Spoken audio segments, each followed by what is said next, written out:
Hotel বয়ের চাকরি ছেড়ে মাসে কমপক্ষে 15 লাখ টাকা আয় করছেন বিল্লাল হোসেন। তো কাজ করতে হবে, এই যে এরকম স্লাইস করবেন।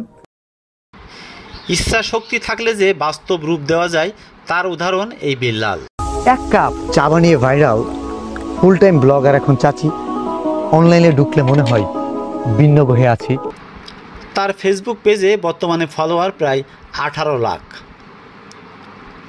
প্রেমে পড়ে ডিপ্রেশনে যাওয়া বিল্লাল এখন একজন সফল কন্টেন্ট ক্রিয়েটর। মানুষকে কিন্তু এই গাছটা এখন আর চাইলেও সেই কাজটা আর করতে পারবে না। তো আমরা যতদিন বেঁচে থাকি আমাদের অনেক কিছু করার সুযোগ থাকে। ভুল মানুষের সাথে সম্পর্ক করে তার স্বপ্ন থেকে ছিটকে যান তিনি। কিছু মানুষের মধ্যে আবার অধিকাংশ পাড়া প্রতিবেশী, জন্মে কর্মের বড় কিংবা ছোট, এরাও আপনাকে নিয়ে করবে সমালোচনা।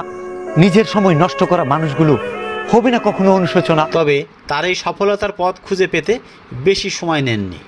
তরমুজ ব্যবসায়ী ভাইটা, অথচ আমরা ডিপ্রেশনে থাকি, শর্টকাটই খুঁজি সফলতার মইটা। 10 বছর তরমুজ বিক্রি করে এখন তাকে 10 কোটিরও সুন্দর সুন্দর লোকেশনে আর ভিডিও চিত্রের মাঝে সাথে কাব্য সাজিয়ে ও মানুষের মনে দাগ কেটে যায় এমন বক্তব্য দিয়ে সামাজিক যোগাযোগ মাধ্যমে এর জন্য কন্টেন্ট বানান বিল্লাল হোসেন। হওয়ার সাথে সাথেই হারিয়ে ফেলে সুখ, এত কিছু করার পরেও খুশি করা যায় না প্রিয়জনদের মুখ। দেশ বিদেশের কোটি কোটি দর্শক চেয়ে থাকেন তার ভিডিও দেখার জন্য। বেজে যাচ্ছে বিদায়ের ঘন্টা, বহু বছর দেখা হয়নি এমন অনেকের সাথে হয়েছে মোলাকাত।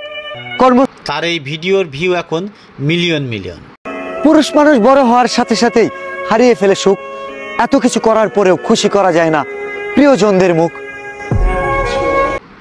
এর কারণে সামাজিক যোগাযোগ মাধ্যমে ফেসবুক থেকে তার আয় মাসে লক্ষ লক্ষ টাকা।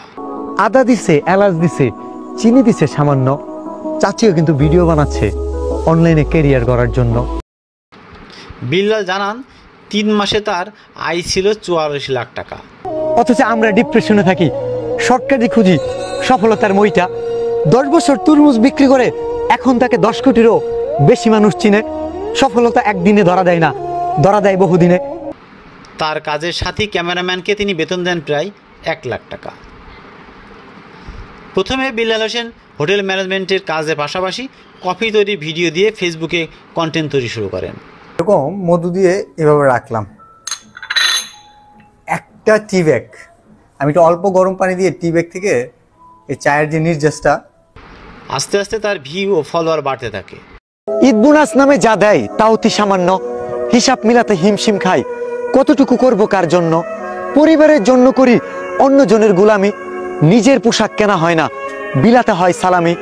এক সময় হোটেলে চাকরি ছেড়ে ফেসবুকের জন্য কন্টেন্ট বানাতে ব্যস্ত হয়ে পড়েন। বেজে যাচ্ছে বিদায়ের ঘন্টা, বহু বছর দেখা হয়নি এমন অনেকের সাথে হয়েছে মোলাকাত। কর্মস্থল থেকে ছুটি পাইনি বলেই অনেকের সাথে আবার হয়নি সাক্ষাৎ।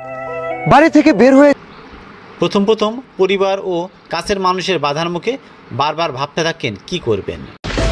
এই মৃত গাছটাও একসময় প্রতীকের ক্লান্তি দূর করেছে, ছায়া বিলিয়েছে অনেক মানুষকে, কিন্তু এই গাছটা এখন আর চাইলেও সেই কাজটা আর করতে পারবে না।